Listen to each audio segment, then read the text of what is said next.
So I see that everyone is now in the room. So good afternoon, everybody in Vietnam and Indonesia. And good morning, everybody who are joining from the Netherlands.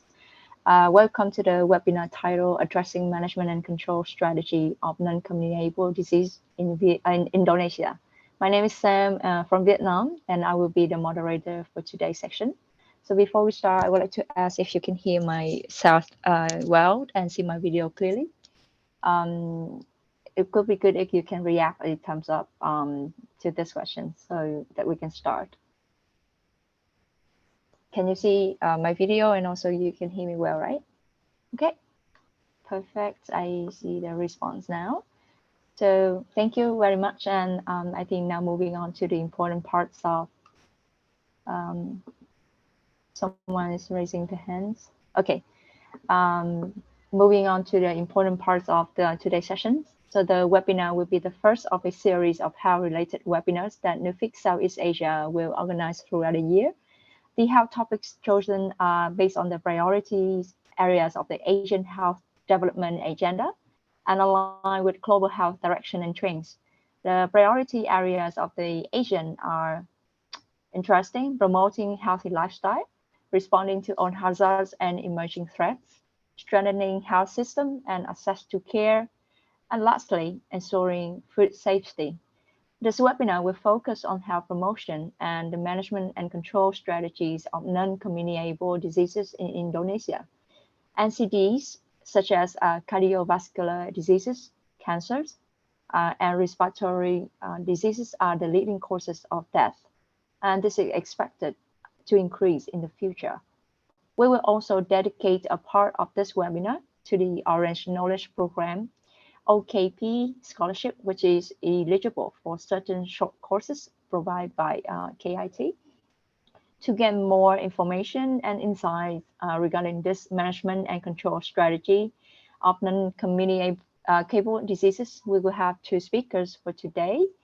So please welcome Mahdi Abdelwahab from KIT Royal Tropical Institute in Amsterdam. Mahdi, can you say hi to the audience, please? Hello, everyone, and good afternoon. It's good morning here, so good to be with you. Thanks. Thank you. And the second speaker we would like to welcome today also is Bagas Wicaksono from Amsterdam UMC. Can you also say hi? Hi, Sam. Hi, Mahdi, and hi, everyone. Nice to meet you all here. Thank you for having me. So thank you, our speakers. So to all the audience, so we will have the presentation. After each presentation, we will have a Q&A session where you can ask your question to the speaker. The question can be submitted through the chat box of this Zoom, and we will do our best to discuss and answer the questions during the Q&A session. And maybe during the presentation, if our speaker would like to interact more with you, you can ask Q&A as well. So I think that no other concerns, and so please welcome again Mahdi Abdelwahab, the Global Health Advisor at KIT Royal Tropical Institute, and the room is yours.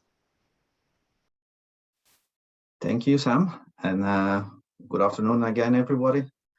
Happy to be with you. Let me just share the screen to start my presentation. And yeah. Okay, are you able to see my screen now?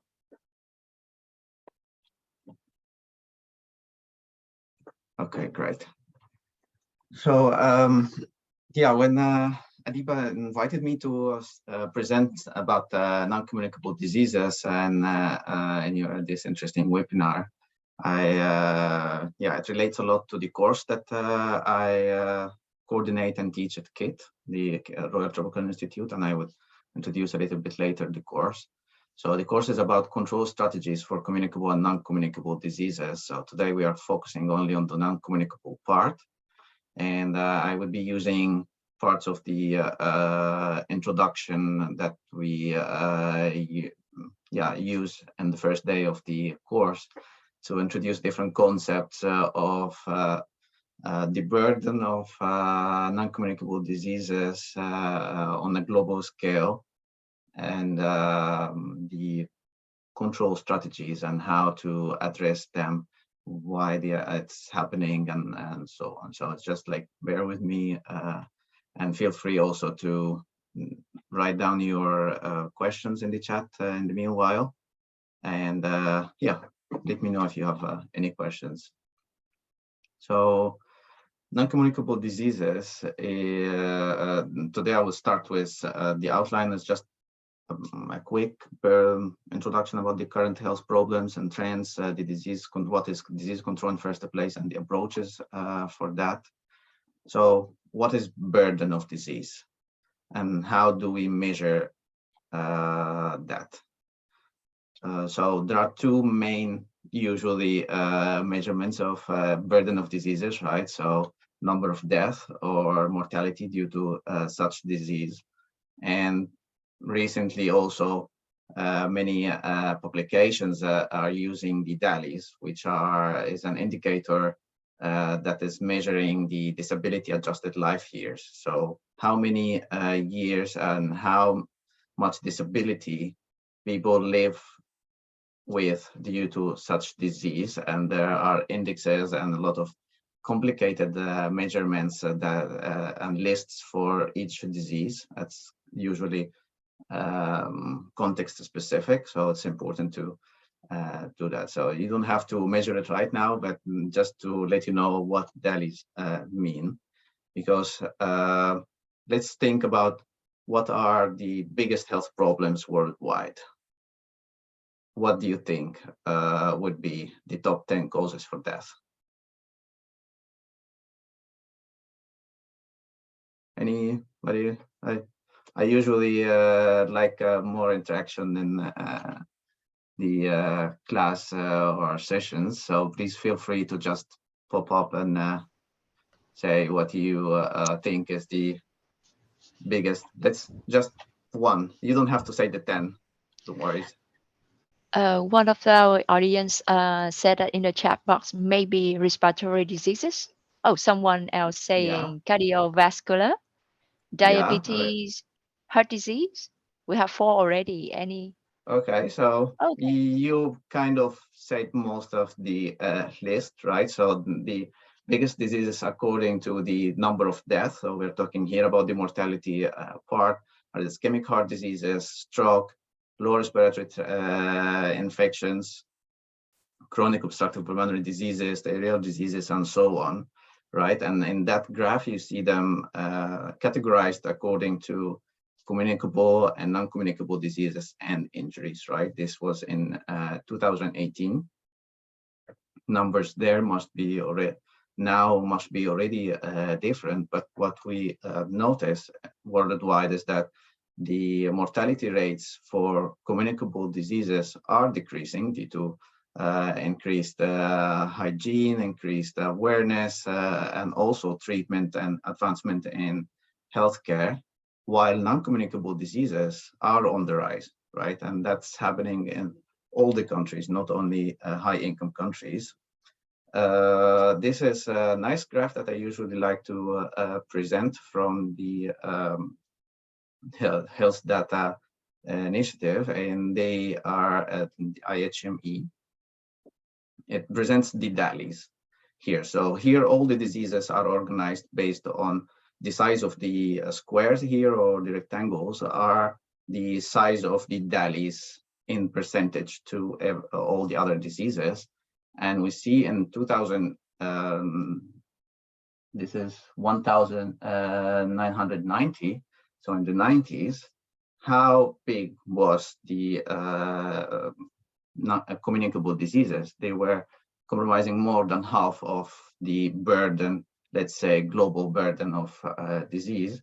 While if we compare it to 2019, you see the shift, right? So this is on global level, there's big shift. The non-communicable diseases are comprising much bigger size of the global burden of diseases. Usually it is thought that it is more like a disease of the wealthy or high-income countries where lifestyle is changed. However, this is not necessarily the case anymore. we see indeed, like in high income countries on the graph on the far right, that non-communicable diseases are the highest already for a long time. However, we see also in middle income countries, this shift did already happen, right? So you see the dots, like the solid dots for the year 2019, and the empty dots are circles are for 2000, and you see that the non-communicable diseases do rise, almost all of them, while the communicable diseases, all of them are decreasing as in the rates, even in low-income countries, right? Still in low-income countries, the infections are there, infectious diseases, communicable diseases are still quite high. They are reducing, but not as much as in other countries. And this is creating even a different problem, which is the double burden of disease. So with such shift, with increasing the non-communicable diseases, while the communicable diseases are still abundant and present, there is something called double burden of disease. So it creates much more burden for such countries. They have to deal with much more problems than they used to, and the while health systems are already strained and need already support for the current cases.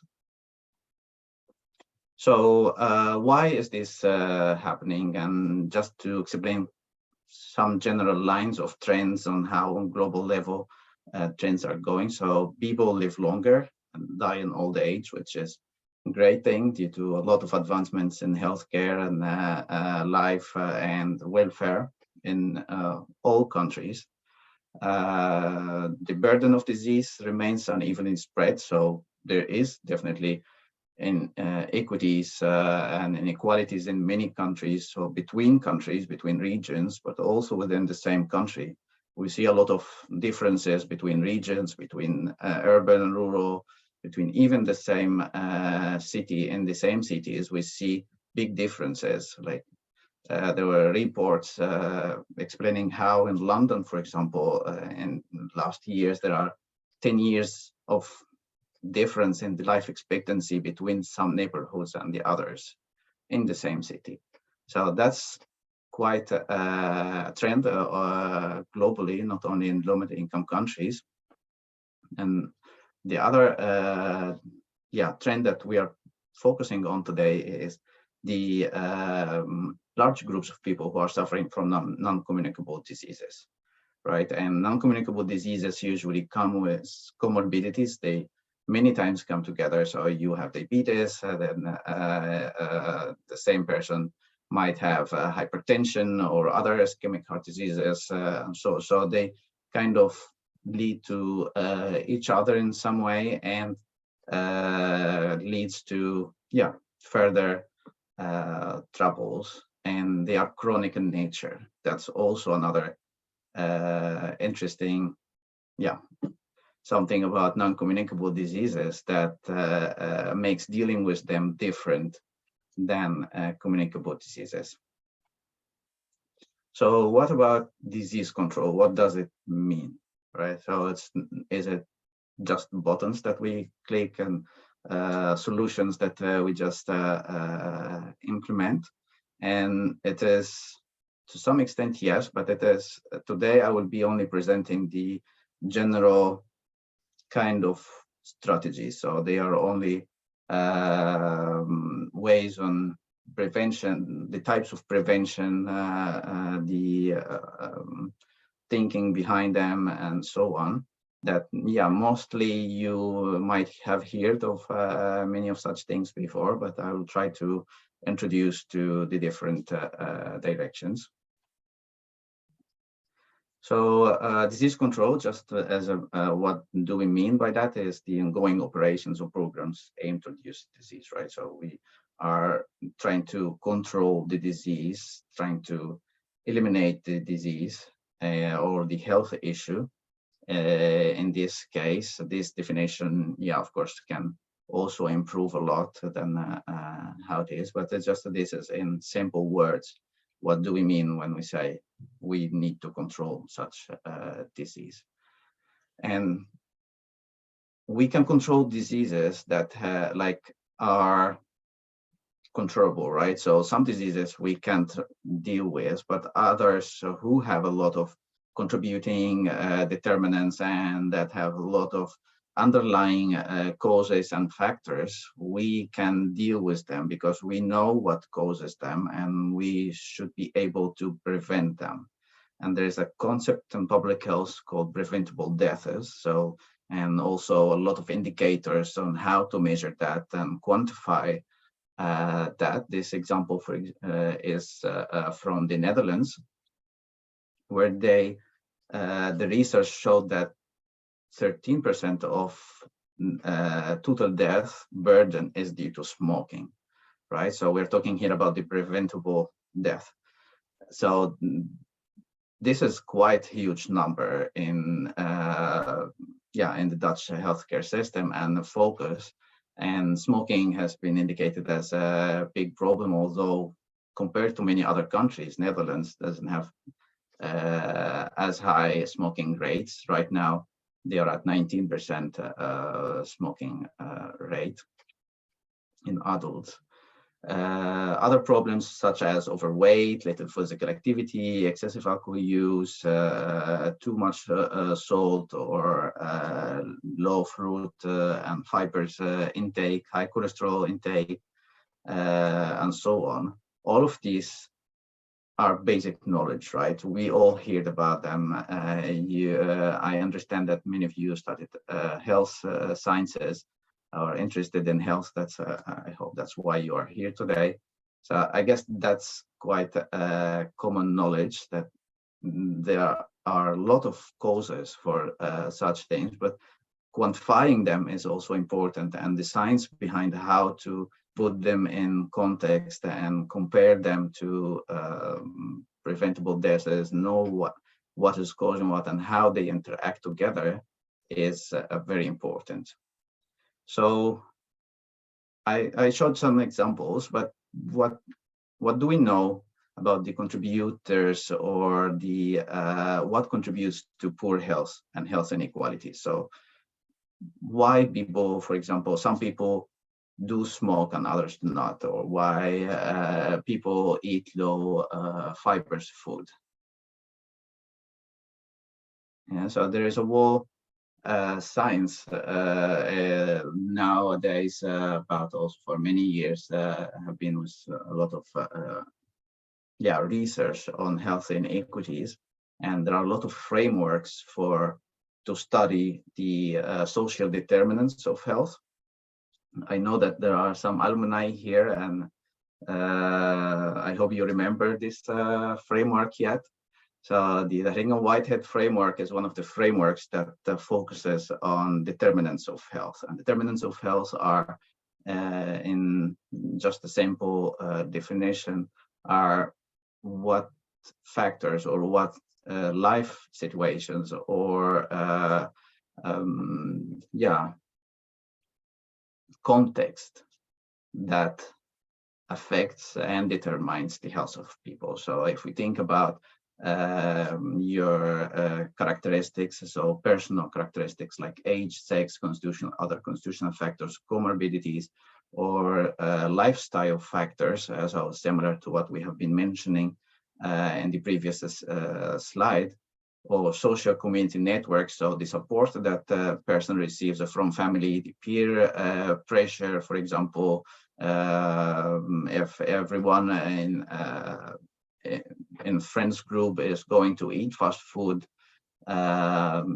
people would be more inclined to go there, and instead of eating more healthy, living and working conditions and not having time to actually due to work burden to cook proper food, or the agriculture and food production actually doesn't provide healthy food for reasonable prices, while fast food is usually in many countries is getting cheaper and cheaper and more attractive.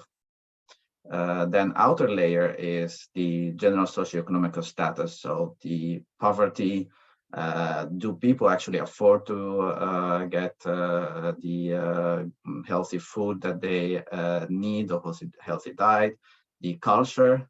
So we see also with globalization, and many societies are moving towards fast foods because this is trendy, this looks modern, and there are a lot of advertising and commercial reasons and determinants, as we say, about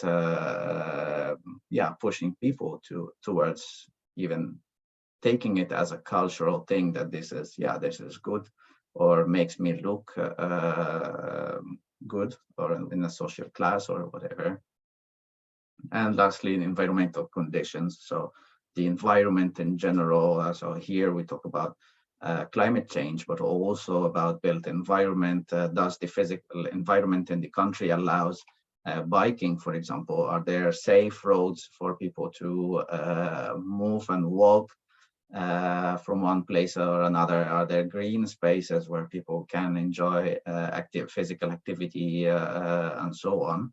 All of these affects health. So if we think about, like, usually from the previous slide, it seemed like it's only people's decision, right? So to think about lifestyle in that way, but usually such decisions and lifestyles, sometimes indeed it's individual choice, but many times it's also affected by the different determinants and the different situations and contexts that people live in, and that creates inequalities because not everybody is exposed to such determinants in the same way, right? So in some countries, people have more space and opportunities to practice sports than others, or time, or proper job, safe jobs, unemployment, income, and so on.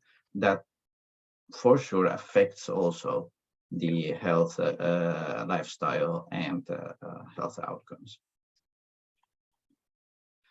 So this is the only slide I have about communicable diseases, but I wanted to keep it to show the difference when we talk about prevention of diseases. So for communicable diseases, many times, besides primary prevention and preventing the disease before happening, there are also ways to stop the chain of transmission, because there is an agent, which is infection, that can be bacteria or any type of infection that moves to a host or another agent, right? So a person or human.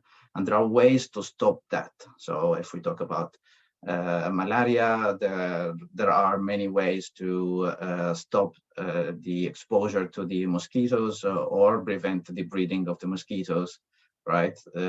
So the chain can be almost mechanically blocked, right, of transmission.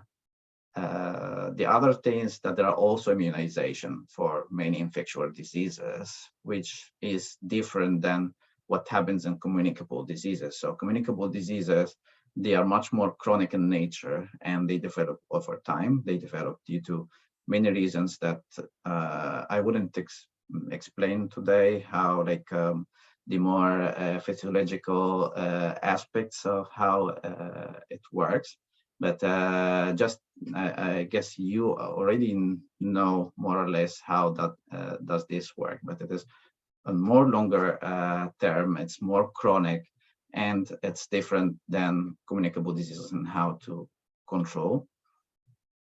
And one of the most general ideas about prevention, and maybe you already know about these, at least many of them, is Levels and Clark's levels of prevention, right? So primary prevention, secondary prevention, and tertiary prevention.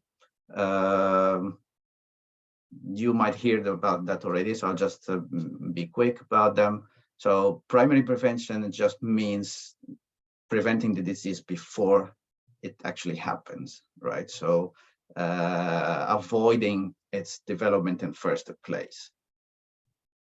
the secondary prevention attempts to diagnose and treat the existing disease. So trying to, as soon as possible, before having already clinical or suffering from the symptoms of the disease, to find it. And usually these are like screening programs to be able to identify it as early as possible before it leads to the actual disease. And tertiary prevention is when the treatment, so through treatment to prevent establishing like more complications or reaching morbidity, elongating life, and so on. Primordial prevention is some quaternary preventions. They are extra concepts that are usually added to those levels. And as we talked before about social determinants of health, so primordial prevention focuses on the broader social determinants of health. So it is not specific about a disease. So we can't say that it is primary prevention because it doesn't focus on a disease per se, but it is making sure that the environment is healthy in general, and there are the policies and in place that ensure healthy life, and we'll talk also about that a little bit later. Quaternary prevention is also added in recent years, and it is more about the what happens after treatment. So there has been a rise in misconducts, wrong procedures, over medicalization, and that's where the quality assurance systems come in place, right? So to try to prevent that. So the healthcare system sometimes even causes problems, and here comes the concept of quaternary prevention. And if we put them into the timeline of a disease, so how the disease progresses, so primary prevention is usually before any detectable pathophysiological changes, right? So it's a stage before the stage that you're able to detect, for example, hypertension. So if you are measuring hypertension and it's still normal, so at this stage, primary prevention means changing lifestyle or behaviors in order to not develop hypertension. But as soon as the pathophysiological changes happen, then we are in the secondary prevention, right? So we are talking about the preclinical phase. So there is some elevated blood pressure, but no symptoms yet. So we are not talking about having symptoms detected by the patient. So at this stage, the patient is still feeling healthy, right? But we know as clinically or physiologically, but physiologically, the patient is, at this stage, if continues in the same way, would most probably develop the disease. So here comes the secondary prevention, right, during the preclinical phase. And tertiary prevention is, unfortunately, people usually when they access the care services, when they arrive to you at your clinic, usually they come already at this stage because they come after they have detected symptoms or feel some symptoms of their disease. And that's why we try to reach people earlier through primary and secondary prevention in order to reduce the burden of diseases and burden also on the healthcare. So primary prevention, this is just a few examples. We see like tobacco control, vaccinations, food fortifications, all are ways to reduce the exposure to diseases, but also the factors that develop the disease, right? with secondary prevention, as I said, also it is more about the screening. So there are a lot of breast cancer screening, antenatal care, cervical cancer, gross monitoring, and other detections of genetics and cancer predispositions. Tertiary prevention, and I'm sorry if I'm going very fast. Let me know if you are still keeping up or you have questions. Tertiary prevention is examples for that are like chemotherapy for cancer or treatments of skin lesions, rehabilitation for myocardial infarction, and many more. So doing the treatment and palliative treatment and making sure that people who already developed these symptoms, that we reduce their symptoms, but also prevent further development of the disease and going towards more complications. Then, based on those three different levels of prevention, there are two different strategies. Also, we are talking here about very general lines of how to deal with prevention. And here mostly is about primary and secondary prevention. Tertiary prevention is usually more onto the individual level because it deals with already person who develops symptoms, right? So here, those two strategies are more about primary and secondary. And there are two ways to address prevention. So from the public health point of view, either you address the high risk strategy, so you are targeting people who are most at risk. So certain groups of population who you know that they are at higher risk, and you directly approach them. For example, with the screening programs, there are usually more targeting. If we think about the breast cancer, usually it is addressing women at certain age, also with certain family history. If you're talking about hypertension and so on, you see it depends on the type of disease and the type of population and factors there. This can be either just targeting the high risk people or parts of the population, or blanket or mass strategy. So dealing with the population in general, as sometimes also called population approach, in targeting the whole population. So by that, it is usually mass screening programs are a little bit not too common, but they are common. Usually many countries go towards that when needed. For example, vaccines are a good example in mass strategy. They are usually provided to everyone, maybe into stages, like high risk people first, and less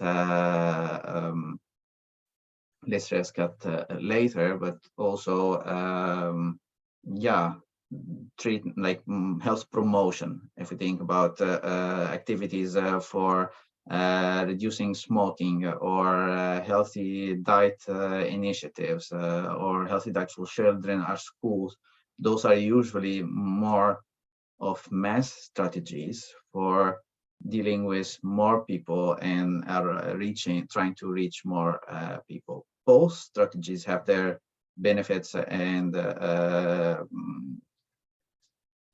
drawbacks or challenges, but now we don't have the opportunity to really go in depth on each. But I imagine that you have some examples already on each of these strategies. So now I just would like to end up with a little bit more about health promotion.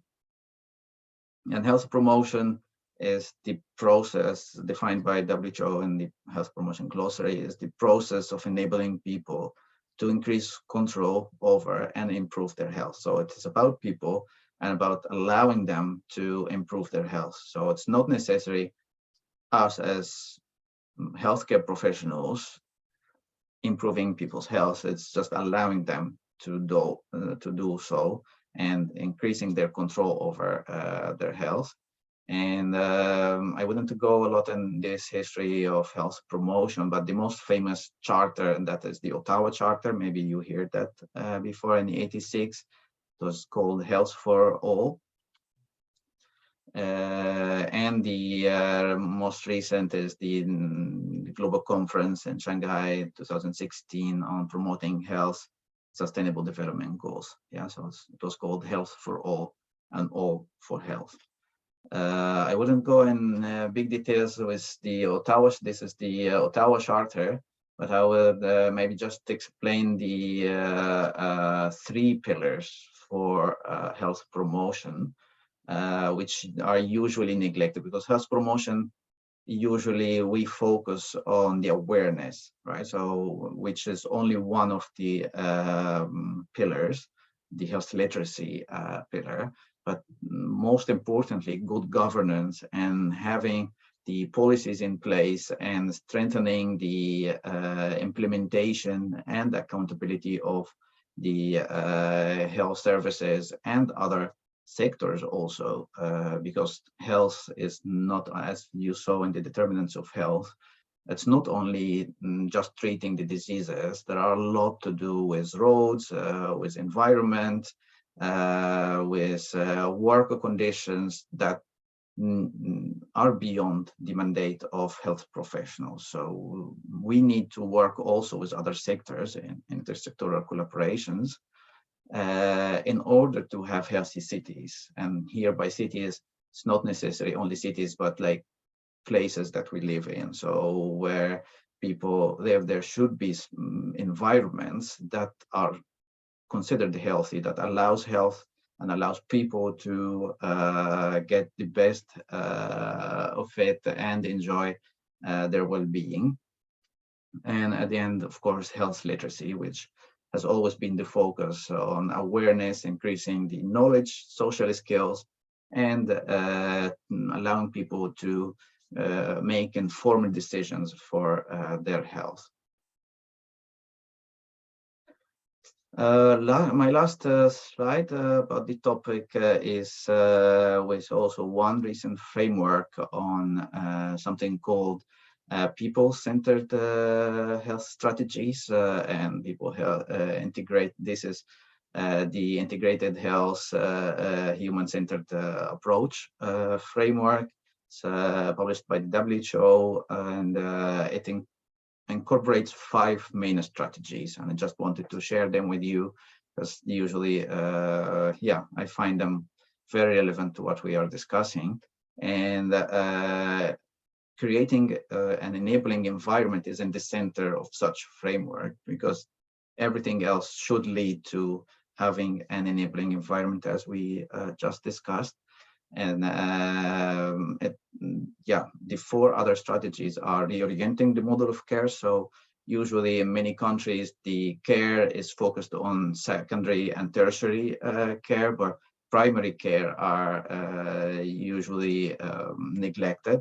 So refocusing on and reorienting the model of care to focus on primary care and on prevention and promoting prevention, not only being reactive to the diseases, to coordinate services with and within and across sectors. That's similar to what we were discussing before in the governance part, empowering and engaging people. So actually involving people in decision-making and understanding what is important for them, what are their actual problems and how to deal with them.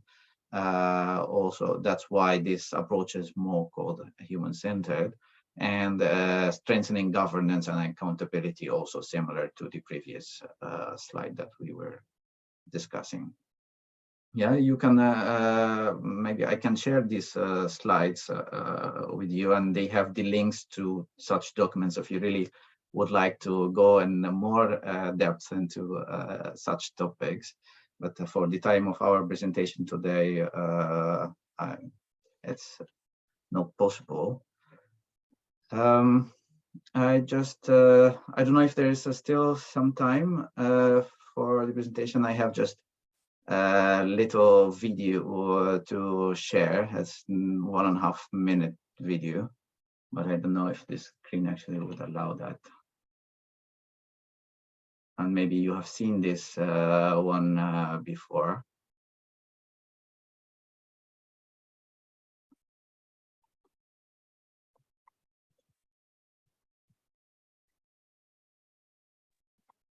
Hi, Mahdi. Sure, we have still some time left. Okay, great. So let me.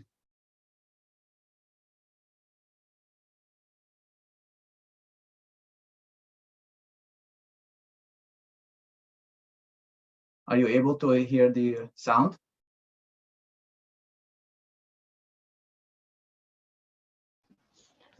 Hi, Mahi. I don't think so. We can see your screen, but not the video sound.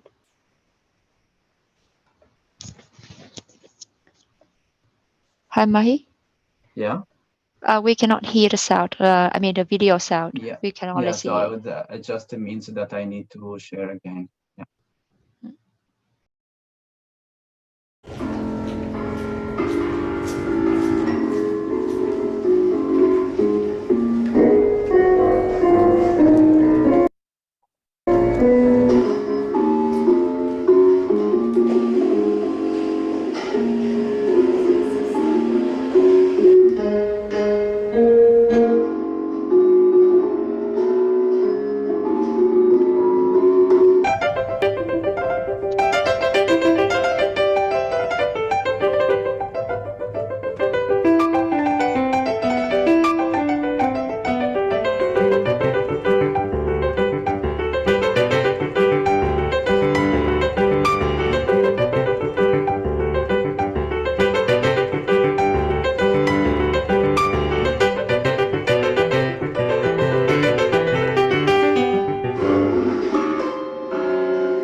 Yeah, so just I like to end up with this to mention how prevention doesn't necessarily is boring. It can be also fun. And yeah, I finished my presentation about non-communicable diseases. I had a few more slides just about KIT, the course and KIT. I don't know if also we have time for that. Yes, we still have time, Mahi. So please go ahead. Yeah. Okay, great. So just the CCND is this course that I just introduced right now, and basically the course continues for 3 more weeks, where we then start going through examples of all the strategies that I have discussed during this session, with specific examples on actual health problems. So for example, we talk about cardiovascular diseases in one session, and we discuss all the strategies for such diseases. We talk about cancer, and we discuss nutrition, malaria, refugee health, mental health, occupational health, and so on. So trying to address different health topics from different angles, and from applying all the different strategies and so on. The course is quite interesting because it is for participants who already have some working experience. So we require a few working experience, years of work experience before joining the course, and it's also part of our master's program. So also many participants are actually our masters in public health who are doing the health systems and policy management track, and the masters in international health at KIT. What is special about KIT courses, and maybe the alumni here in the group can explain that, is the diversity of the group. So every year we have more than 20 different nationalities in the program, from low middle income countries, from high income countries, and so on. And with coming with experience and working in such different health systems allows also sharing a lot of examples, knowledge and experiences that really benefits the course and makes it much more rich. Plus, of course, the experiences of our facilitators, and which is the last thing I want to share about the course, because the course is mostly taught by experts mostly actually not from KIT. So we have few teachers from KIT who teach in this course, but we managed to organize quite a nice network from experts from different countries and from different organizations like MSF or London School or University of Heidelberg, many universities, many organizations in the Netherlands and outside Netherlands who actually work on disease prevention and disease control on ground, which makes the sessions quite practical and interesting. So that's about the course, and the learning objectives of the course are to compare and contrast the different approaches, to analytically and critically discuss the strengths and weaknesses of specific. So each of the strategies that we have mentioned, to really be able to critically think what would work, what wouldn't work, what is the challenges with them, and how to do. But also it's about the evidence formulation and communication. So the assignment for the course is to write a news release, and we have some guidance and also sessions on writing news release, because we consider communication with the public in a simple way about health problems is a skill that's very important for public health specialists, and especially if you are going to work with disease control. So this is just a brief about the CCND course, the control strategies for communicable and non-communicable diseases. So the course is not only about non-communicable diseases, it's about diseases in general, including communicable too. And lastly, it's about KIT. I don't know if many of you know KIT already. My colleagues were in another information session yesterday, and they for sure explained much more. So for today, I'm just explaining a little bit in brief. KIT was established more than 110 years ago as development. At that time, it was the Colonial Institute of the Netherlands, and in the 50s, it changed to be the Tropical Institute.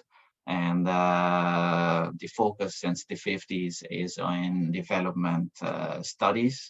We have two big units on socio-economical development and gender, and on global health, which I work in. And within that, we focus on health systems, strengthening social, sexual and reproductive health and rights, epidemiology, and education. And that's where our master's programs, the two programs that I just mentioned, and many short courses come. You can find much more details about KIT on the website, and also all the courses. You can download the brochure, but also view all the courses online, see all the requirements for the applications, also possible scholarships, including, of course, NOFIC and the OCCP scholarship. That's in brief about KIT. Please let me know if you have questions, and I guess we have now some time for questions and answers. Thanks a lot. So thank you, Mahi, a lot for the presentations. I think it was very insightful. And also the information is now much clearer for the participants about the non-communicable diseases and also the short courses offered by KITS Royal Institute. So to our audience, if you have any questions, please drop them in the chat box. We will try to answer them. We have around roughly 10 minutes to 50 minutes for the Q&A. I see a question already on the chat about where is it. So, so KIT is in the Netherlands, in Amsterdam. Yes, I think it's the questions also belongs to the video that you share in during your presentation. Yeah, so the video was about Stockholm, indeed. Oh, indeed. So to the audience, if you also have questions, you can unmute. And there's some questions in the chat box already. Thank you, Sarah. So the question is, how do you think climate change will influence non-communicable diseases in the future? She can imagine that with communicable diseases, climate change can play a role in this. For example, spread of mosquito-borne diseases due to increasing temperatures. But how does this work for non-communicable diseases? Yeah, that's a very interesting question, and there are a lot of research ongoing on this specific topic. One clear example: last summer in Europe, there has been really increased numbers of heat strokes due to heat waves. And all European countries, or many of them, they were recording highest temperatures since decades, and many people, because also the countries are not really equipped to higher temperatures. They are mostly equipped for lower temperatures. But many people, or especially older people, were really suffering from this, and there was increased mortality due to that. We see stress levels due to droughts or due to, or if you think about increased natural disasters due to climate change, how it is happening, how people's lives are affected, or people who displaced due to climate change also affects their living, affects living conditions, availability of food, what types of food are there, or the supply chains are affected. So if you start thinking about health in more like system-wide, climate change do have effects. Many times it has been recorded in research in recent years, but many also connections are not well like established in evidence yet. Like they are understandable and they are in theory would be there, but like there is still a lot to do about research in these areas. But just a few examples indeed, like displacement due to natural disasters. We see that in floods, of course, communicable, not only infections, of course, increase, communicable diseases increase, but also non-communicable. Is it possible to? Yeah, there's another question from Fatia. So again, thank you, Mahi, for addressing the question to Sarah. Another one is it possible to do an internship at KIT as a master's student from another university? Yes, so this is definitely possible there, especially if you are from the Netherlands or Europe. It might be a little bit more difficult if you are from outside and need residence and invitation. I don't know how does it work with the immigration department, but it is definitely possible. We had also students from other countries, other universities doing internships. They are usually posted on the website and vacancies. And sometimes also you can directly reach out to KIT and indicate your interest in an internship. Great. That's really good information for our audience as well. Next questions from Sifia. Sifia, are you eligible to follow the course at KIT if you have a background in biomedical sciences, or is it only for doctors and nurses?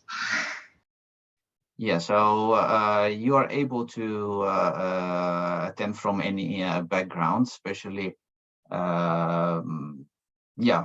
related still biomedical is related to health in many ways. The most important is having working experience in the area of public health or the health system. So usually if the experience is only in laboratory level, at least if it is on management level of the laboratory or planning programs, laboratory programs or screening programs and so on, it can still be relevant. And of course, your motivation later and explaining why the course relates to your career and what you are doing is also very important in the application, and how you relate your background to what the course is offering and how the course can benefit your career. So thank you, Mahi. I think there's a lot more questions coming. The next one is health promotion is one of the key interventions to control communicable and non-communicable diseases. Also, what is your opinion about the strategy to create health promotion for CCND at the same time? Does the course will discuss about the digital health promotion as well? This is a question from Pushpa. Yeah, thanks, Pushpa, and thank you. I know that you did the course a few years ago. So I would like to let you know that this year it is planned, yes, digital health as a new session in the CCMD. We had started a full new course on digital health last year. And of course, digital health is really important topic nowadays. It allows a lot of interaction with people, but also a lot of data that can be useful. So for this time, indeed, we are planning to include digital health as one of the health promotion activities on how to integrate it within health promotion, because digital health can help with all the different aspects, right? So it can help with the governance part and knowing people, the human resources and so on, with also healthy environments and of course the awareness and dealing with people. And I didn't understand the first part of the question. The second one. The course discuss about the digital health promotion. Yeah, so I was just saying that it will discuss digital health promotion, but I didn't understand the first part about you were asking about my opinion about the strategies to create health promotion.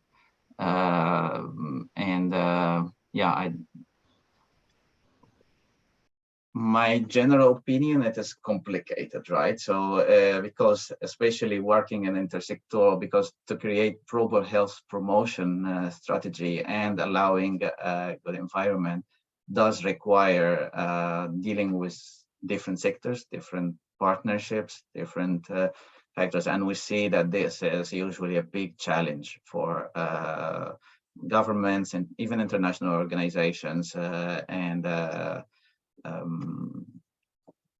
partnerships. It is quite a challenge to be able to work together, although we all have the same goal. So I find my general opinion that it is doable in theory, but it is really challengeable, and it needs a lot of skills and capacities in different sectors and commitments. That is definitely a challenge to do. But yeah, having it as a goal, I guess, helps to work towards that. So thank you, Mahi. And the next question is about from Arno about COVID-19 will have a big influence in the future for communicable or infectious disease. As we know, Corona has not been finished. There's always a new virus mutation. So do you think the virus and the COVID-19, after the COVID-19, the virus coming will have a big influence in the future? Yeah, so this question is more about communicable diseases, and that's of course, right? So there have always been emerging diseases. There have always been new strains of influenza going on in the past decades, and there would be more. Ebola, the Zika, and many more.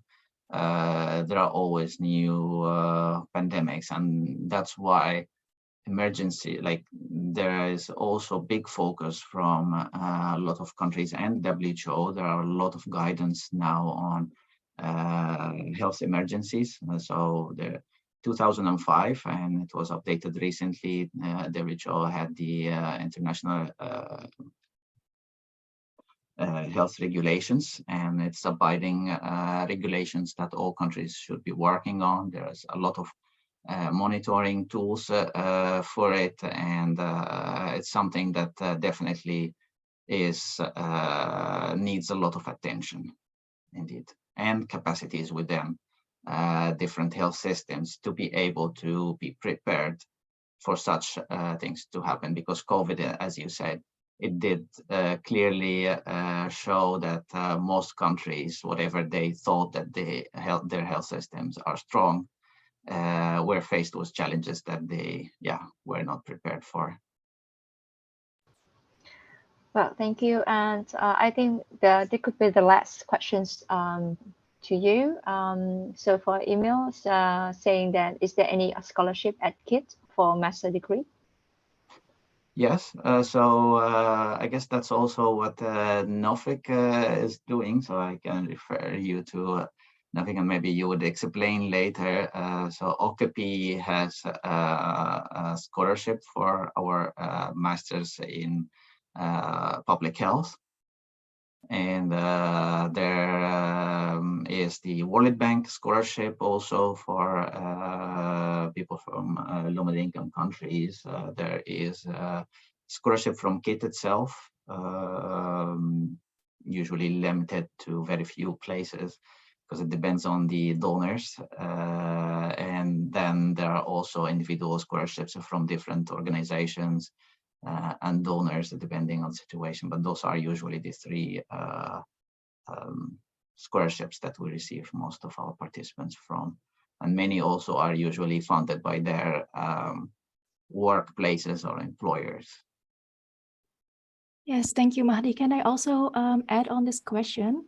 Last Monday, the OKP LPP SUNET Joint Scholarship is open for applications, and it's I think open until March. So I'll put some details about that in the chat. So email if you would like to, you could check that out for more information.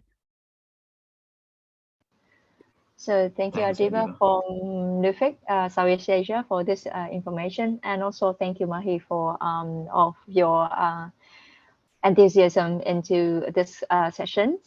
So I think that for now we can wrap up the first presentation. And once again, thank you, Mahi, for joining us today. And hope that the audience can get more insightful information from you in the future. Thank you. And I guess I didn't share my email in the presentation, but you can find it on the website. Thanks a lot, and I was happy to be a part of the session today. Unfortunately, I have to leave now. I wouldn't be able to continue the rest of the session. But wish you luck, and you can just reach me if when needed. Thanks a lot.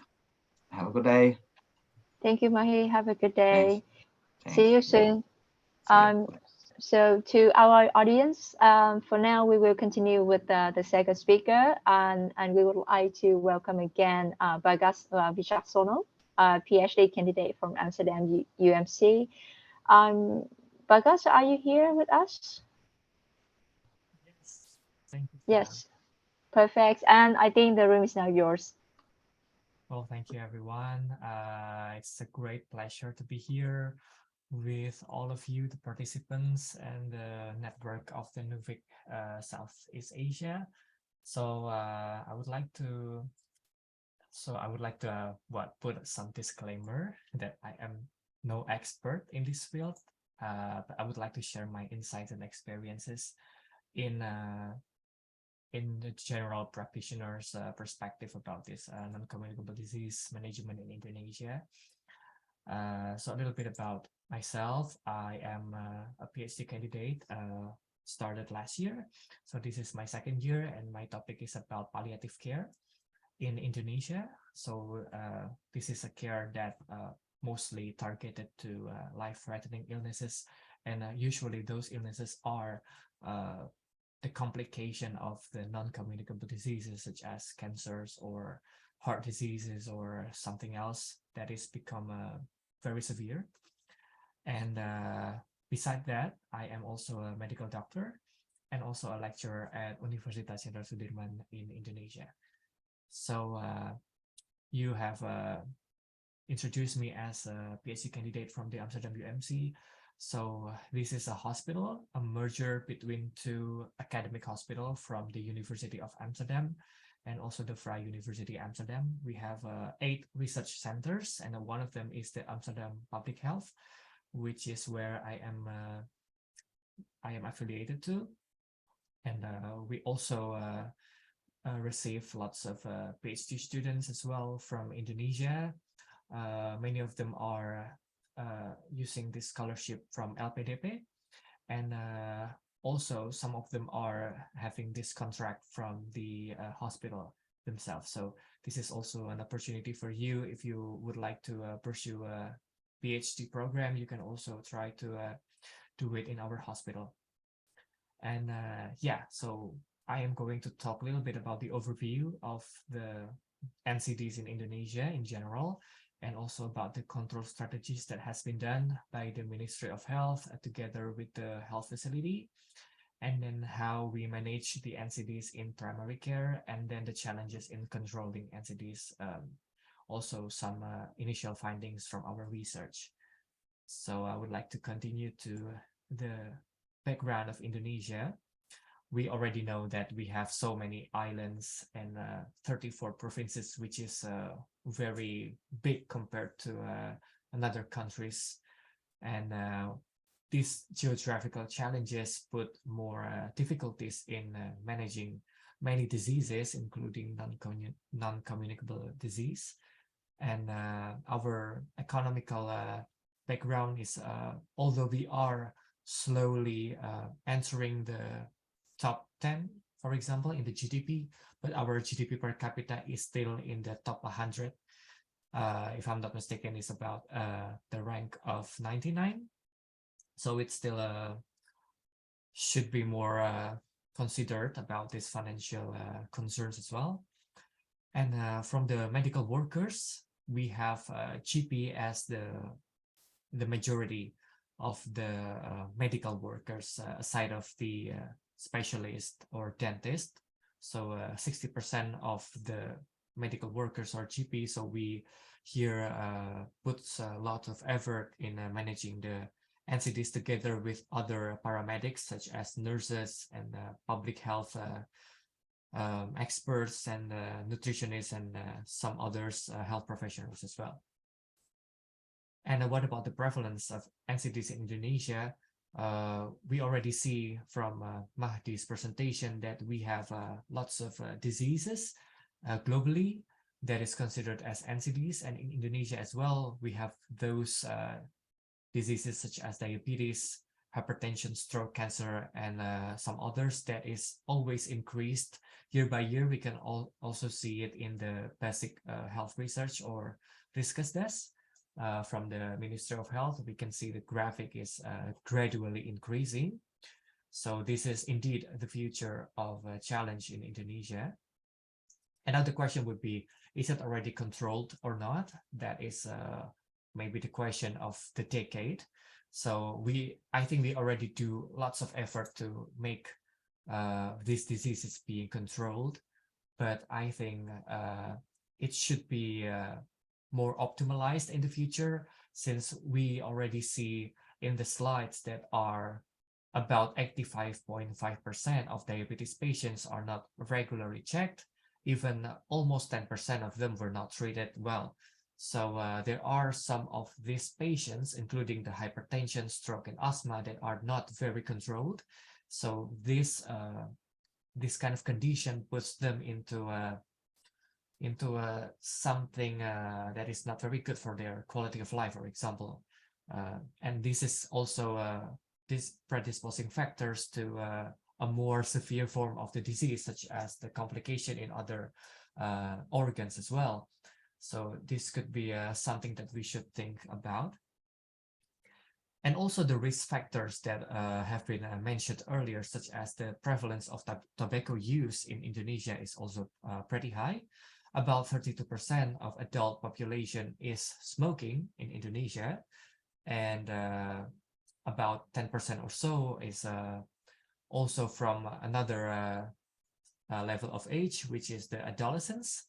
So this could be a predisposing factor to the increase of NCDs in the future, beside the other risk factors, such as obesity and also the rise of blood pressure in adults. Yeah. So let's see how Indonesia nowadays try to control and prevent NCDs from increasing, and also their strategies to manage these diseases. This is from the Ministry of Health, NCD Prevention and Control. In 2016, they published this book about their strategies. And the first thing that we have is the advocacy, partnership, leadership, and management. This includes putting policy that supports the management of NCDs, such as the Healthy Lifestyle Movement, or GERMAS, Gerakan Masyarakat Sehat, and also the Tobacco Control Program, even though to the best of my knowledge, we haven't ratified the tobacco control strategy worldwide. My colleagues is doing this research in the tobacco control.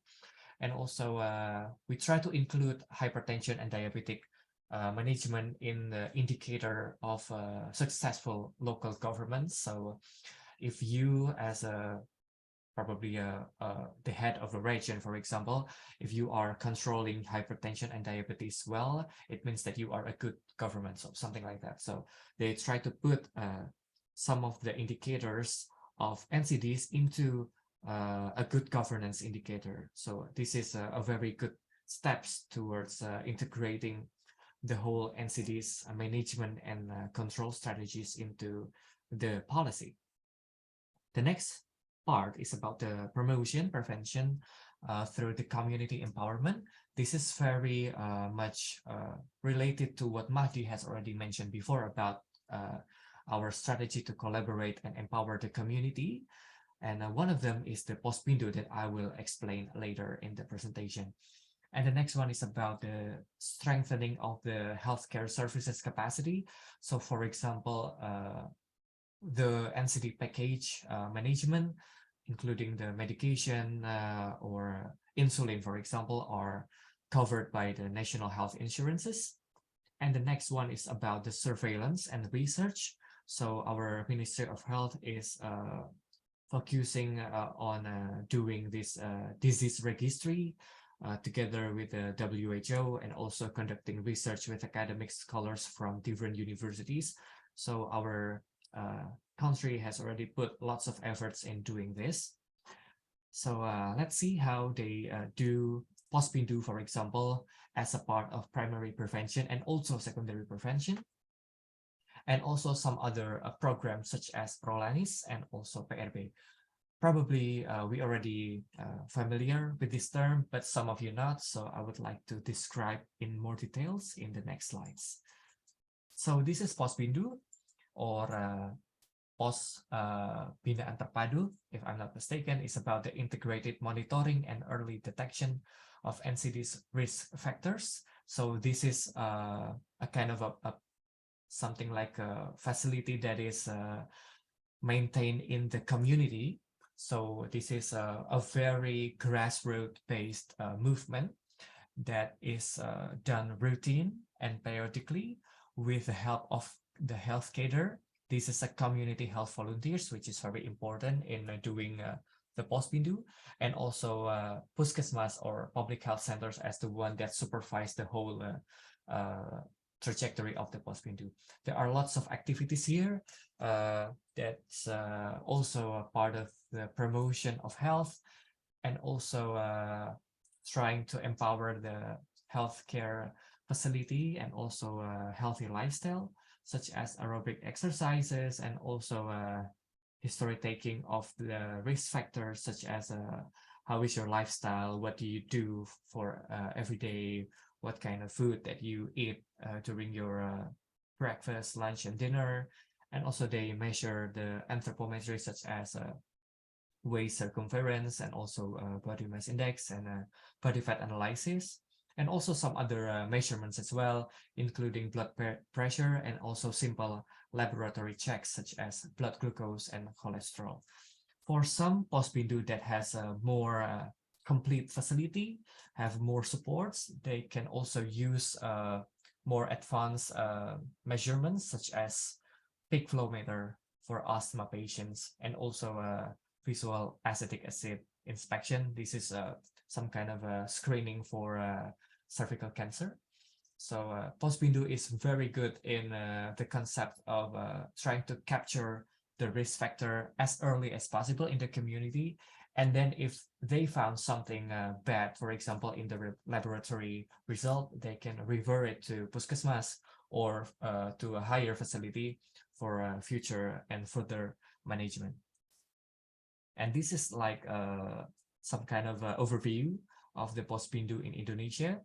There are, I think there are an increase in the number of Pospindu, especially in the Java Island, but not so much in the eastern part of Indonesia. So you can see in Papua, there are only 55 of Pospindu there. So yeah, there's still a lack of distribution, which adheres to, you know, the geographical challenge that we have due to lots of islands and the difficulties in transportation, for examples. Yes, and the next one is Prolanis. So Prolanis is part of chronic care management. This is more into I think it's more into the tertiary prevention, because it provides the medication for those who have been diagnosed. But during the activities, they are also try to introduce a healthy lifestyles as well, such as what you see in the slides. This is a Senam, aerobic exercise for the Prolanis members in a certain healthcare facility, for example, in Puskesmas or in primary care facility. And they are doing this usually monthly, in the monthly basis. So for example, we gather all patients of hypertension and diabetes in the first week of each month, and then they will gather there to receive health promotion and then doing some exercise, and then they will see the doctor who are working there in that healthcare facility. They can do some consultation, blood pressure checking, and also the blood glucose, and then they will get 30 days of medication for their particular disease. So this is a kind of a program that is, I think it's a part of the primary care facility capitation. So the primary care facility is trying to use their own budget to finance this Prolanis care. A little bit different than the next one, which is PRB, Program Rujuk Balik, or Return Referral Program. So this is a little bit different from Prolanis, because this is targeted to the patients who are more complicated in a way. So for example, if you have already tried to provide medication in the Puskesmas and it's not going well, the blood pressure is not properly maintained, or the blood glucose is still high, and then the puskesmas or the primary care clinics will try to refer to a hospital, for example, for further treatment from the specialist. It could be an internal medicine specialist, an internist, or for example, some other specialist as well. And after it has been stabilized in the hospital, the specialist will refer back to the puskesmas, and then the puskesmas doctor will prescribe the same drugs as prescribed by the specialist. So this is the main idea of PRB, program rujuk balik. And here, the budget for the medication is not from the puskesmas per se, but it is taken separately. So there's a separate insurance reimbursement for this kind of thing. So the budget for puskesmas will not be taken for this kind of program. Yeah, so now we already see how we try to manage the NCDs in Indonesia, from the policy making to empowerment in the community, and also trying to capture the idea on how we do it in the primary care. But of course, there are challenges in the field to control NCDs, and that's why we try to capture these challenges through our research. Recently, we do this research of diabetic control in primary care challenges, barriers and facilitators in this kind of control management of NCDs. And we do it as a mixed method study. And what I'm going to share to you in this presentation is the findings from the qualitative study that we do last year. So what are the challenges according to the healthcare providers? We try to employ the voices from the general practitioners working on the primary care, and also the management of the healthcare facilities as well. So I think the main core phenomenon is the limited resource that the healthcare facility is facing with. They are not so much resource in the field, for example, medication and also laboratory reagent, for example. But the target is very high. And you can see in the slides previously that for post-bindu, for example, we have to do many screenings, and those kind of reagents that is needed for screenings are not there. So there is a mismatch between the resource and the target from the ministry. So this kind of mismatch puts them into a less optimal effort in controlling the non-communicable disease. In this case, is the diabetes. So they cannot do their as maximal effort as possible to do the management.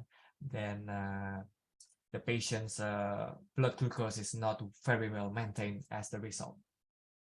And then the next one is the potency of moral hazard. So as you see, there is a different budgeting between the Prolanis and PRB. This is pretty risky, because some healthcare facility with a very limited budget, as you know, that I have already mentioned the limited resource, they try to put their best effort in controlling their cost to do a cost-efficient program. So one of their way is to refer the patients who actually might be still able to do the basic Prolanis, but they try to refer it to a hospital, for example, so their budget will not be disturbed, something like that. So there's a moral hazard potential in this particular aspect. And the other one is the patient's personal issue. The healthcare providers are aware that patients also have a limitation or difficulties in accessing the puskesmas, for example, due to transportation or due to their limited mobility. For example, if people have a wound in their feet because of the diabetes, they cannot simply and easily go to the puskesmas. They need family, but in the other way, family is also not very not very free in their time. They have to go to the work and some other things as well. So this kind of personal issues also complicates the whole situation of NCDs management. Yeah, and I think this kind of problems that is reported by our primary care physicians are very much relatable, not only to our research setting, but maybe also happening in other facilities as well. Okay, now let's see how the patients are voicing their ideas and their perspective on the challenges in managing their diabetes in this case. So there are two factors, the internal factors and also external factors that contributes to their challenges and also their views on seeing diabetes, for example. Let's see from the internal factors. There are self-management, gender influence survival, and also lack of understanding. Let's say from the first one. So self-management here means that the patients themselves try to manage their diet, medication, exercise, and also employ traditional medicine in order to maintain a good blood glucose level. And one of the way that is very interesting that they report is that they try to control their dosage of the drugs. So for example, metformin, the physician is prescribing 3 times a day, and then they try to decrease the dosage if they feel like they are okay, if they feel like their diet is not so much sweet, and then they try to control, they try to limit their consumption of drugs, for example. And then the next one is the traditional medicine. They also try to employ some herbs and also some supplements that they think could also strengthen their blood glucose level management in a way together with the drugs. So this is a very particular finding that we found on the field. And the next one is the gender influence survival. Some of the participants report that female patients are most likely to survive with better glucose level because they tend to share their knowledge with their peers, while the male participants are most likely careless in a way. So there is this difference between the female and male patients. And the next one is the lack of understanding. For example, they reported actually they don't really know how diabetes is being there in their body, how it can influence their other organs and put some complications. They don't really understand clearly about that due to a very limited consultation in the rooms with the physicians. As you know, there's lots of patients and a very small numbers of physicians, so it's pretty challenging to provide all this information during the consultation. And also they have these concerns about their drugs, their medication, if it can put another adverse effect for kidney, for example, or for their hearings that they are concerning. So they afraid that drinking and consuming drugs over and over again every single day with high dosage will lead to another disease in their organs, in their body. So this kind of misconception and concerns are less addressed by the healthcare professionals due to limited time that they have on the field. Okay, now the next one is the external factors, including the management of prolanis and also family involvement. So the management of prolanis here is pretty much differ from one healthcare facility to another. For example, there is one clinic that only prescribe the drugs without proper consultation, and the other clinics provide more times for each individual patients to consult with the physician and also have more general checkup during the prolanis appointment. So there are differences between clinics, even though there are already a standard from the healthcare from the health ministry about how to manage prolanis, but there are still differences in the fields. And also the family involvement, as I said before, how they can help the patients to control their diet, to remind them to do physical exercise, and also to regularly consume their drugs. The family involvement here is pretty much facilitate the whole management. Some patients also report that their family are the one that is very much concerned about their level of blood glucose and trying to check their blood glucose regularly at home, buying some kind of a device to check the glucose blood level, for example. So family is indeed very important and very crucial in this healthcare management in general. Yes. And this is more of what the patients tell us. For example, as I said before, they are questioning the effectivity of drug, diet, and exercise. Some of the patients try to think whether this drug is still needed by them if they already try to manage their diet as good as possible and they already do lots of exercise. They are still questioning the needs to keep on consuming medication from the physician. So yeah, this is a very interesting findings that probably their concerns are not very much addressed by the physician in the field. Okay, so take-home messages for me is that NCDs are currently still progressing in Indonesia.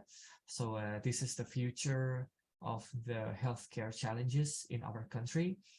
And the implementation in grassroots is not yet optimal, despite the very good policy making from the top.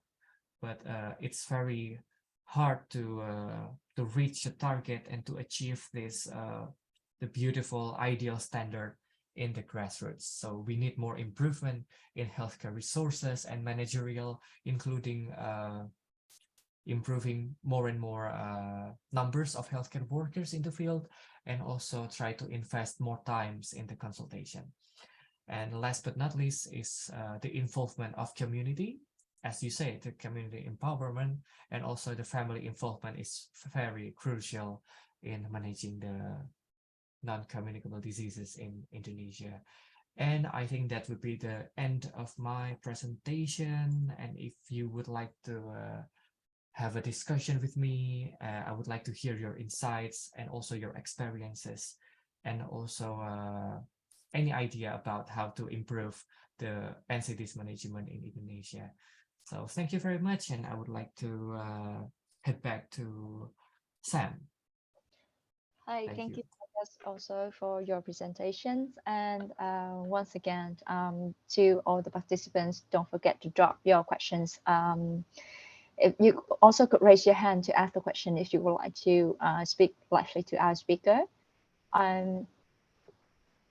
So just in a moment, I think that the audience also, yeah, here's the first question to you, Bagas. From Nabila, the places where these programs are used seem mainly for people in the city, but how do these programs reach people in villages? Yeah, so village or rural area of our country is actually the one that builds the majority of our area. So this is indeed a very important question to address. Thank you, Nabila. From what I can answer is that our Prolanis and PRB, for example, has already been done in the villages. So the Puskesmas, the public health center in the rural area, has already done this kind of thing, but they face more challenges to involve the community, for example, due to their busyness in, for example, doing financial stuff, doing their jobs, trying to go to the rice fields, for example, or they are just very busy in affording their life, and it's very hard to capture all of the society, try to empower all of them in the Prolanis, for example. So in a way, the prolanis that should be done once per month. Some of the puskesmas try to innovate this thing by doing prolanis flexibly. Every single day you can come to our puskesmas if you have time, and then we will try to provide you with medication that you need for your condition, for your hypertension or for your diabetes. So they are trying to innovate. They try to put a flexible effort in order to accommodate the different needs of people in the villages. And yeah, I think the community in villages is actually in the other hand, they are more solid as a community unit. So in villages, I think the one that is very important is also try to involve the people in the village, like Kepala Desa or the head of the village, for example, or some of the community of the mothers, ibu-ibu PKK, if you know what I mean, is the one that we can approach. So this healthcare and NCDs management in general can be addressed for people in the village. I hope that answers your question, Nabila. So thank you, Vegas, and for addressing the question from Nabila. I hope it fulfills your concern. The next one is Sarah. So Vegas, you mentioned that patients experience a difference in chronic care before and after the pandemic, right, during your presentation. But also Sarah, that she would like to raise that she was curious about what they think is different, like what exactly the difference. Yeah. Thank you, Sarah and Sam. The difference is mainly due to the what do you say? If we have pandemic and we have this restriction, social restriction, for example, so more patients are reporting that during the pandemic, the healthcare workers are trying to put these barriers with them, so they are not very flexibly. Wait a minute, I have to.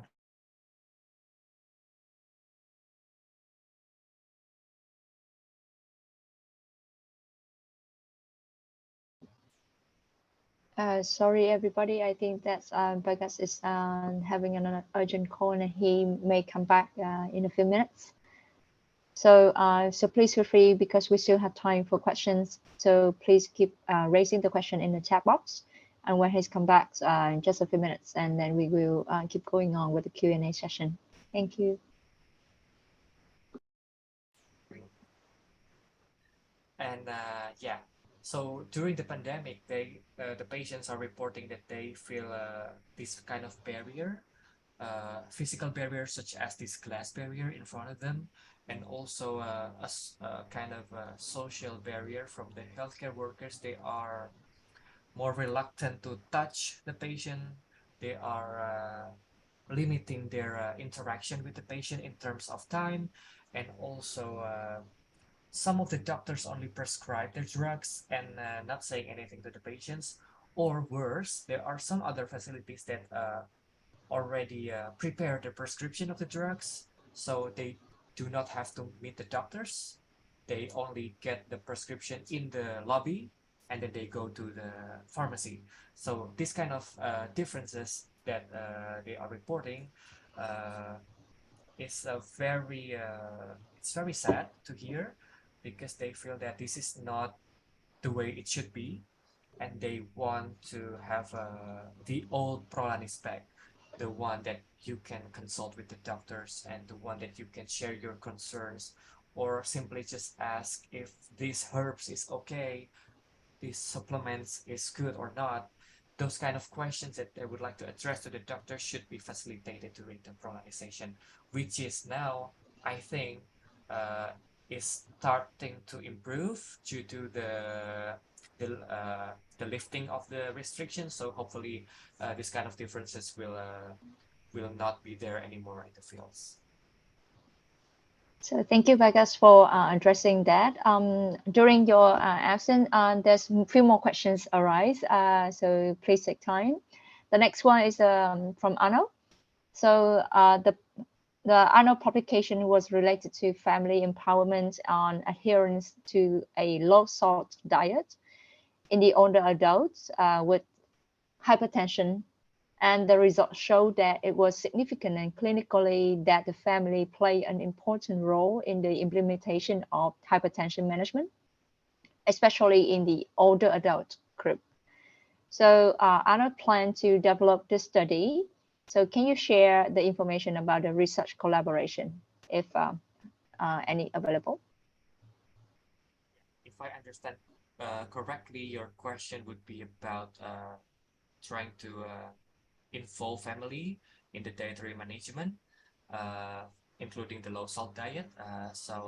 I don't really know if one of my colleagues are doing this particular study, but if you would like to pursue this, it would be best for you to try to see the website of the nutritional research center in certain university, also in the Netherlands or in Indonesia, and then you can try to collaborate or do some research internship there.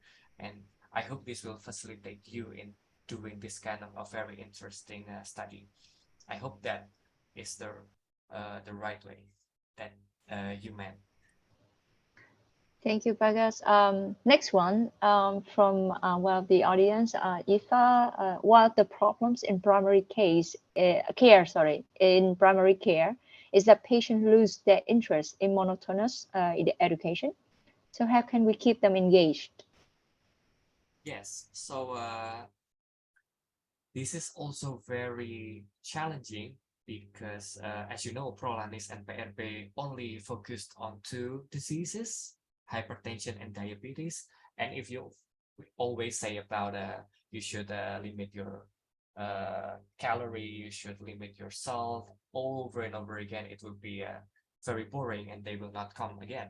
So my proposal would be try to accommodate the complications of this disease, or you can also try to make some kind of a one-year program of education, for example. So in every month that you do your Prolanis or any kind of a healthcare promotion for this community, you will have different topics for the whole year, and then you can have this I don't know what you call a questionnaire in a way after each of the session, so you can ask directly to the one that is attending what is actually the information that you need.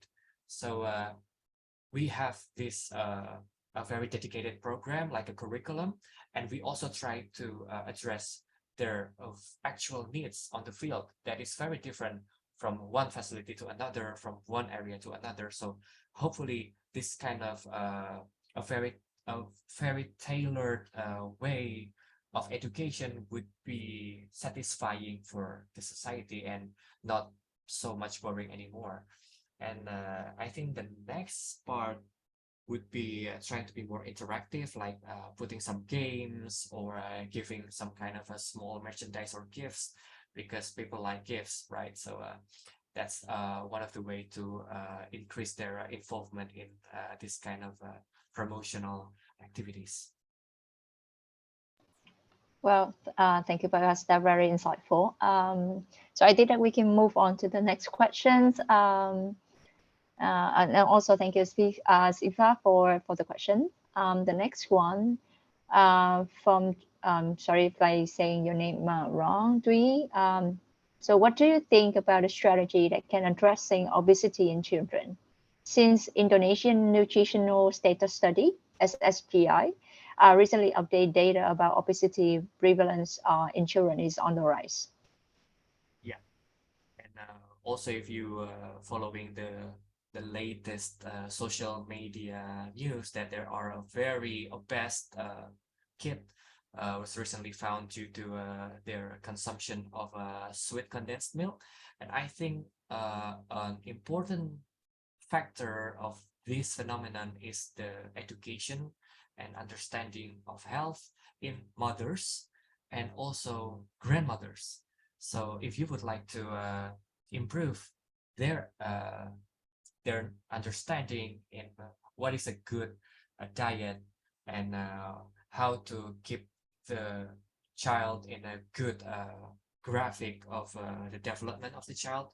I think one of the approach is to really go to the field, not only through social media, but really go to one home and go to the next home and try to involve local leaders such as the ibu-ibu PKK that I mentioned before, or the village leader, for example, because their voices are actually heard by the women in the field, the villages or the rural area, and then this kind of improved understanding, I think, will influence on how they provide a nutritious meal to their son or daughter that is balanced in the idea of the dietary requirements for them according to their age and their sex. So I think, yeah, you can start from the nuclear family with the involvement of the local leaders that is very influential in their society.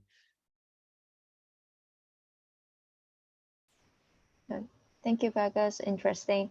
And I think maybe this the last question maybe. So the next one from Yanti. One of internal factors includes the coverage of national health security, because Prolanis only focuses on individual who has PPJS, health insurance, while others who don't have health insurance cannot access the programs. So can you share your opinion on this?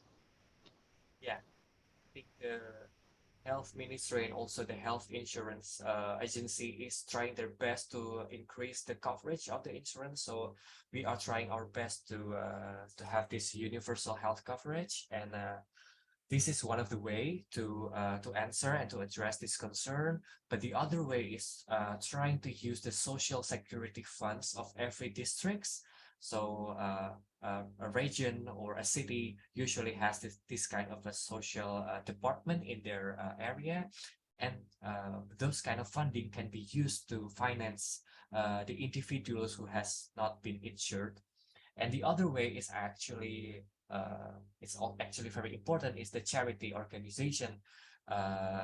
This is including the religious charity organization or the non-religious volunteer organization that can gather some kind of a fund that can be used to finance this kind of a program for those who are not yet insured by the governments. So there are few ways to address this thing, but I think one of the most important idea is to put all of the Indonesian people, the Indonesian occupants, into the healthcare insurance in general, like the universal coverage.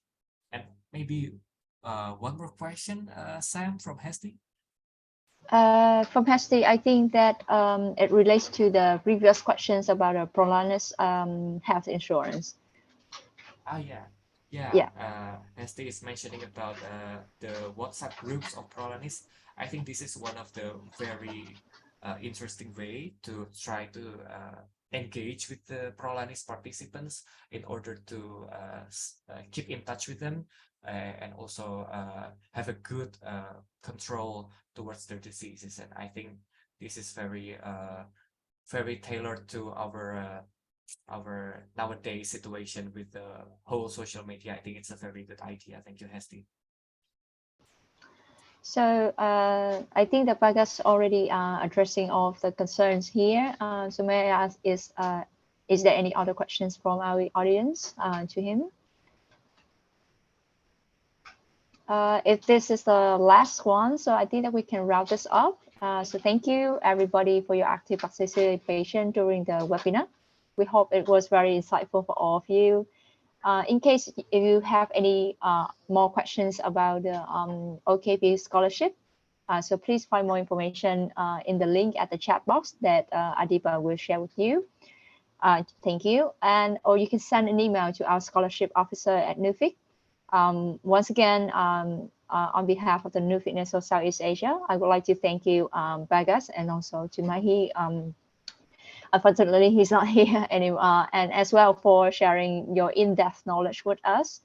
And also thank you once again, our audience. We hope to see you all at the next health webinar.